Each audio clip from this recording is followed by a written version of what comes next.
Good morning. आज हम लोग साइंस एंड टेक्नोलॉजी का दूसरा पार्ट पढ़ेंगे, दूसरा टॉपिक पढ़ेंगे, जिसका नाम है डिफेंस। आप लोग जानते होंगे डिफेंस के बारे में। ये बहुत इंटरेस्टिंग चैप्टर रहेगा। डिफेंस किसी भी कंट्री के लिए बहुत इंपॉर्टेंट होता है, इसका सॉवरेनिटी और इंटीग्रिटी को इंटैक्ट रखने के लिए, और इसका टेरिटरी, उसका जो एयर स्पेस है, उसका जो वाटर स्पेस है, उसको प्रोटेक्ट करने के लिए ये बहुत किसी भी कंट्री का एक बहुत इम्पोर्टेंट डिपार्टमेंट होता है। तो डिफेंस में आज हम लोग इंडियन डिफेंस के बारे में समझेंगे। तो थोड़ा सा इंडियन डिफेंस के बारे में बता देता हूँ। जो इंडियन डिफेंस है वो थ्री कैटेगरी में है।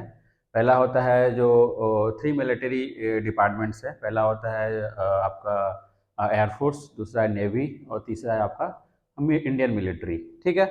तो जो इंडियन मिलिट्री है उसके बारे में हम लोग बताता हूँ। इंडियन मिलिट्री में टोटल अभी लगभग 1.3 मिलियन एक्टिव पर्सनल काम करते हैं। ठीक है। और उसका टोटल कितना 6 कमांड है। ठीक है। 6 कमांड कहाँ कहाँ, कौन कौन सा कमांड है?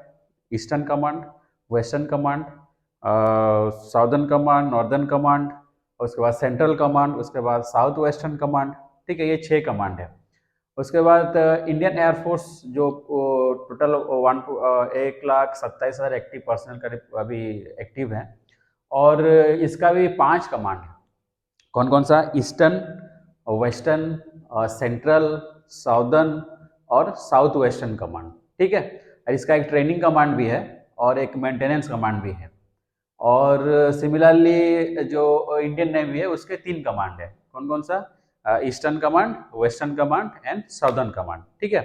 ये इतना बस ब्रीफली हम लोग जानते हैं। और मैं जितने भी उसका जो बताया कि इसका इतना जो जो कमांड्स है उसका हेडक्वार्टर है, तो आप लोगों को क्या करना है, इस हेडक्वार्टर को लिखना है और उसमें थोड़ा सा याद करना है। ठीक है। वो मैं नहीं बता रहा हूँ, नेक्स्ट क्लास में कभी होगा तो बता दूंगा। ठीक है। लेकिन साइंस एंड टेक्नोलॉजी का आज के जो डिफेंस है, आज जो defence, her country science and technology का बहुत ज़्यादा यूज़ करती है। ठीक है। जो आजकल क्या है, जो मॉडर्न वारफेयर में, जो आजकल जो मॉडर्न वारफेयर है उसमें क्या है, पहले जैसा लड़ाई नहीं होता है। आजकल हाईली टेक्निकल इक्विपमेंट यूज़ होता है, हाईली टेक्निकल इक्विपमेंट्स यूज़ होता है। तो किसी भी डिफेंस के लिए अभी टेक्नोलॉजी बहुत ज़्यादा इंपॉर्टेंट हो गया है। सिमिलरली इंडिया में भी वैसे ही है। तो ये जो इंडिया में जो डिफेंस में जो टेक्नोलॉजी यूज़ होता है, या जो टेक्निकल जो नया नया एयरक्राफ्ट यूज़ होता है, जो नया सबमरीन यूज़ होता है, या जो स्पेस क्राफ्ट यूज़ होता है, तो इसमें जो टेक्नोलॉजी यूज़ होता है, जो टेक्नोलॉजी यूज़ करता है इंडिया, उसका डेवलपमेंट के लिए एक ऑर्गेनाइजेशन बनाया गया है जिसका नाम है DRDO। ठीक है। Defence research and development organisation. इसका नाम आप बहुत बार सुने होंगे, न्यूज़ में आता है, पेपर में आता रहता है। तो DRDO क्या है? DRDO का जो स्थापना हुआ था, इट वाज एस्टैब्लिश इन 1958। ठीक है। 1958 में इसको एस्टैब्लिश किया गया फॉर रिसर्च इन डिफेंस। ठीक है। डिफेंस में रिसर्च के लिए इसको बनाया गया था। तो इंडिया का जो टोटल जो डिफेंस में जो यूज होता है टेक्नोलॉजी, तो उसका 55% DRDO से आता है। बाकी इंडिया क्या करता है, बाहर कंट्री से लेता है। ठीक है।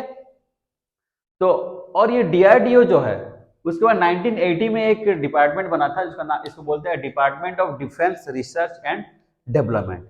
ये जो डिपार्टमेंट है इसको एडमिनिस्टर करती है, इसको, DRDO को। ठीक है।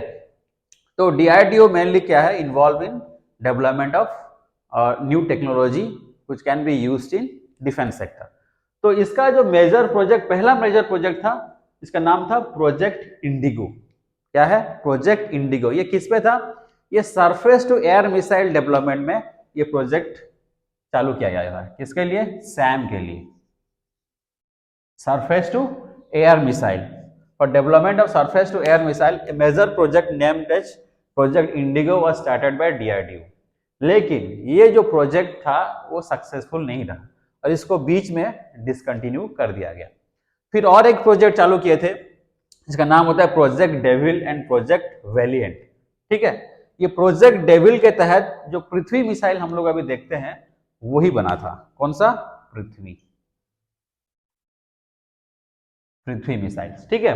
पृथ्वी मिसाइल जो बनाया था वो प्रोजेक्ट डेविल के तहत बनाया गया था। फिर एक प्रोजेक्ट चालू हुआ था 1970 में, ICBM या जिसको बोलते हैं inter Continental ballistic missile development के लिए। ठीक है, ये 1970 में चालू किया था DRDO ने। फिर और एक मेजर प्रोजेक्ट चालू किया था 1980 से लेके 2007 तक। क्या नाम था उसका? IGMDP, इसको बोलते हैं integrated guided missile development programme. ठीक है, ये बहुत इंपॉर्टेंट प्रोग्राम था DRDO का, जिसके तहत रेंज ऑफ मिसाइल्स ये लोग डेवलप किए, जैसे कि पृथ्वी हो गया, आकाश अग्नि हो गया, आकाश हो गया। ये जो मिसाइल्स, जो अलग अलग रेंज के मिसाइल जो बनाए थे, ये इसी IGMDP प्रोजेक्ट के तहत ये बनाया गया था। ये चालू हुआ था आपका 1980 से और ये खत्म जनरली हुआ था 2007। तो ये है DRDO का छोटा सा मैं ब्रीफ दिया, कैसे ये शुरू हुआ था और क्या क्या काम ये अभी कर रहा है। ठीक है, तो हम लोग नेक्स्ट टॉपिक पढ़ेंगे बैलिस्टिक मिसाइल्स। बैलिस्टिक मिसाइल्स क्या होता है, आपको पहले ये बताना पड़ेगा मिसाइल्स होता क्या है। मिसाइल्स होता है, इसको यूज किया जाता है टू ट्रांसपोर्ट वारहेड्स। किसी भी टारगेट को हिट करना है, किसी वारहेड को लेके जाना है और उसको हिट करने के लिए हम लोग क्या यूज करते हैं? मिसाइल्स यूज करते हैं। जिसमें एक प्रकार का मिसाइल होता है बैलिस्टिक मिसाइल्स। ठीक है, बैलिस्टिक मिसाइल होता क्या है? बैलिस्टिक मिसाइल में ये होता है, जो मिसाइल का जो ट्रेजेक्टरी होता है, जिस ट्रेजेक्टरी में हम लोग मिसाइल को फायर करते हैं, उसको बोलते हैं बैलिस्टिक। ठीक है, वो ट्रेजेक्टरी को ही बैलिस्टिक बोलते हैं, इसीलिए इसका नाम पड़ा बैलिस्टिक मिसाइल। ठीक है, या जो ट्रेजेक्टरी जो होता है, जो बैलिस्टिक जो ट्रेजेक्टरी होता है, वो कैसा होता है?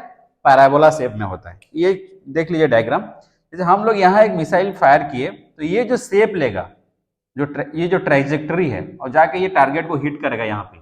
ठीक है, तो ये जो शेप है एक पैराबोला का शेप है। ठीक है, या इसको हम बोलते हैं बैलिस्टिक शेप है। That's why the missile is called as ballistic missile. ठीक है, क्लियर हुआ? तो बैलिस्टिक मिसाइल का जो ट्रेजेक्टरी होता है वो पैराबोला होता है। और इसमें और क्या इंपॉर्टेंट चीज है, जो बैलिस्टिक मिसाइल्स होते हैं ना, इसका तीन फेजेस में ये कंप्लीट करता है। ठीक है, 3 फेज में जो मिसाइल टोटल फ्लाइट को कंप्लीट करता है। पहला फेज में क्या? पहला फेज को जो हम बोलते हैं इसको पावर फ्लाइट बोलते हैं, दूसरा फेज है फ्री फ्लाइट एंड तीसरा फेज है री एंट्री, या इसको और भी बोलते हैं boost phase, mid course and terminal. ठीक है, तो इसमें ये होता है कि इसका जो इंजन यूज होता है, इसमें ये रॉकेट पावर होता है। ठीक है, ये रॉकेट पावर होता है। पहला स्टेज में क्या होता है? रॉकेट यूज, अलग अलग स्टेजेस का रॉकेट यूज किया जाता है, मल्टी स्टेज का रॉकेट यूज किया जाता है और उससे फायर किया जाता है। जैसे ही फायर होने के बाद क्या होता है, कुछ देर बाद वो जो मिसाइल लिफ्ट कर जाएगा ऊपर, एक हाइट लाने के बाद क्या होता है, वो रॉकेट का पावर खत्म हो जाता है, रॉकेट का सारे एग्जॉस्ट हो जाते हैं, जितना भी उसका फ्यूल रहता है। उसके बाद जो आपका जो मिसाइल जो फ्लाइट करता है वो फ्री फ्लाइट करता है, मतलब इसमें कोई प्रपल्सन यूज नहीं होता है, कोई पावर यूज नहीं होता है। ठीक है, ये जो फ्लाइट होता है ये आउटर स्पेस में होता है। कहां पर ये होता है? आउटर स्पेस में ये फ्लाइट होता है। फिर क्या होता है, ये जो आउटर स्पेस में ये फ्लाइट करता है मिसाइल, वो जो होता है वो 3 चीज को लेके चलता है। एक तो अर्थ का ग्रेविटी और एयर का रेजिस्टेंस, ये सब फैक्टर उसके ऊपर काम करते हैं। फिर क्या होता है, एक स्टेज ऐसा आता है, फिर वो एटमॉस्फेयर के बाहर जाने के बाद फिर एटमॉस्फेयर में एंटर करता है, इसको बोलते हैं री एंट्री या टर्मिनल स्टेज। और फिर री एंटर होकर अपने ग्रेविटी से क्या होता है, मिसाइल जाता है और हिट करता है। ठीक है, ये है उसका थोड़ा सा टेक्निकल एस्पेक्ट, कैसे ये काम करता है। और इसमें जो किससे पावर होता है, इनिशियल स्टेज में बस पावर होता है, वो रॉकेट पावर होता है। ठीक है, और सेकंड चीज, और एक चीज इसमें बताना चाहूंगा कि इसका जो मैक्सिमम हाइट जो अटेंड करता है वो 2000 किलोमीटर होता है। अगर मैक्सिमम हाइट हम लोग देखेंगे तो ये 2000 किलोमीटर का मैक्सिमम हाइट अटेंड करता है एक आपका बैलिस्टिक मिसाइल। ठीक है, सारे बैलिस्टिक मिसाइल नहीं, जैसे मेनली कौन यूज करता है, कौन अटेंड करता है, ICBM या इंटर कंटिनेंटल बैलिस्टिक मिसाइल जो होता है वो करता है, क्योंकि वो सबसे ज्यादा डिस्टेंस कवर करता है। ये बहुत सारे रेंज ऑफ डिस्टेंस के लिए बनाया जाता है। टोटल 6 प्रकार के जनरली बनता है। पहला जिसको हम बोलते हैं टैक्टिकल बैलिस्टिक मिसाइल, रेंज के हिसाब से कितना डिस्टेंस ये फायर करेगा, रेंज के हिसाब से 6 प्रकार है। पहला एक टैक्टिकल बैलिस्टिक मिसाइल, जिसका जो रेंज होता है 150 से लेके 300 किलोमीटर। दूसरा है थिएटर बैलिस्टिक मिसाइल, 300 से 3500 किलोमीटर का डिस्टेंस करता है। तीसरा कैटेगरी होता है शॉर्ट रेंज बैलिस्टिक मिसाइल, इसका जो रेंज है 300 से लेके 1000 किलोमीटर तक। दूसरा है चौथा है मीडियम रेंज बैलिस्टिक मिसाइल, इसका 1000 से लेके 3500 किलोमीटर तक डिस्टेंस ट्रैवल करता है। और पांचवी है इंटरमीडिएट रेंज बैलिस्टिक मिसाइल, या इसको बोलते हैं लॉन्ग रेंज बैलिस्टिक मिसाइल, इसका जो डिस्टेंस कवर करता है ये है 3500 किलोमीटर से लेके 5500 किलोमीटर तक।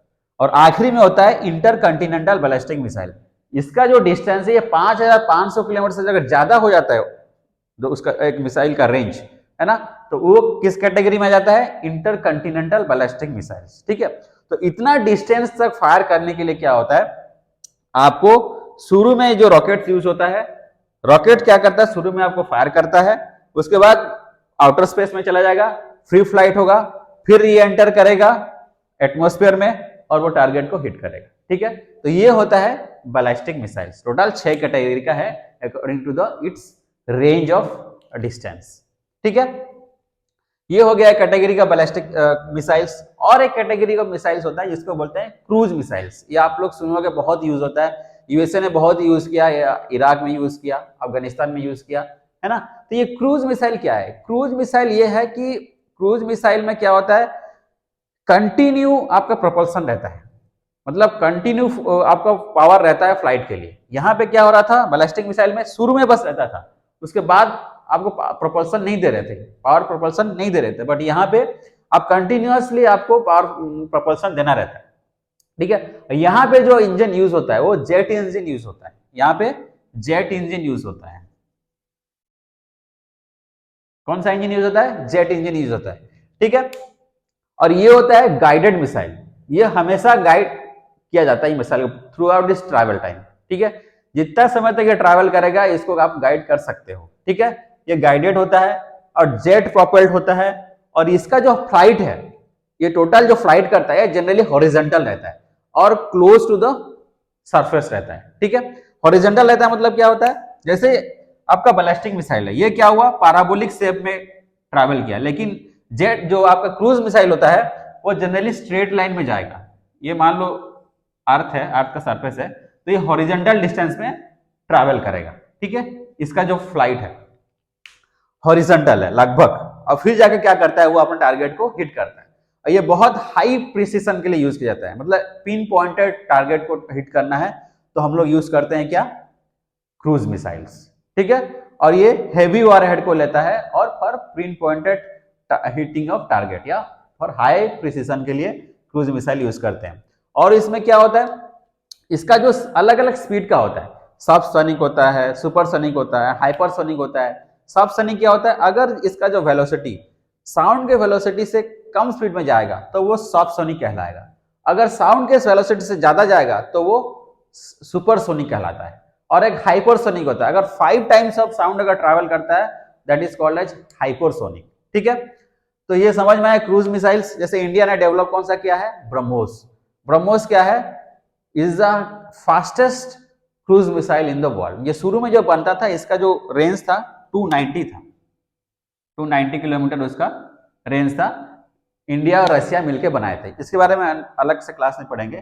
तो ये समझ में आ गया बैलिस्टिक मिसाइल क्या है, क्रूज मिसाइल क्या है, दोनों में डिफरेंस क्या है। बैलिस्टिक मिसाइल क्या है, is used, ballistic missile use करता है कौन सा, रॉकेट प्रोपेलेंट होता है, but cruise missile jet propellant होता है, इसमें जेट इंजन रहता है। दूसरा क्या है, बैलिस्टिक मिसाइल का जो पाथ होता है वो पैराबोलिक होता है, और क्रूज मिसाइल्स का जो पाथ होता है वो लगभग हॉरिजॉन्टल होता है। और बैलिस्टिक मिसाइल में शुरू में इसको क्या किया जाता है, जो रॉकेट होता है, रॉकेट प्रोपेलेंट होता है शुरू में, बट बाद में क्या होता है, उसका पावर खत्म है, फ्री फ्लाइट जाता है। बट क्रूज मिसाइल में कंटिन्यूअस पावर प्रोपेलेंट होता है, कंटिन्यूअसली उसका जेट इंजन काम करता रहता है। और चौथा डिफरेंस क्या है, बैलिस्टिक मिसाइल क्या होता है, मल्टीपल टारगेट हिट कर सकता है, मतलब बहुत सारे वारहेड एक साथ ले सकता है, अलग अलग जगह वो वारहेड को डाल सकता है। बट क्रूज मिसाइल क्या होता है, सिंगल टारगेट को हिट करता है। ठीक है, ये एक बहुत इंपॉर्टेंट डिफरेंस है। और क्या, इसका रेंज बहुत ज्यादा होता है, इसका रेंज कम रहता है। ठीक है, ये छोटा, ये जो बेसिक डिफरेंस हो गया बैलिस्टिक मिसाइल और क्रूज मिसाइल्स में। ठीक है, तो नेक्स्ट क्लास में हम लोग पढ़ेंगे जो क्रूज मिसाइल जो इंडिया जो डेवलप कर रहा है ना, जो ब्रह्मोस है ना, तो उसके बारे में बताऊंगा नेक्स्ट क्लास में। ठीक है। आई होप आप लोगों को पूरा समझ में आ गया होगा। अगर कुछ भी डाउट हो तो आप मैसेज कर सकते हो। ठीक है, थैंक यू।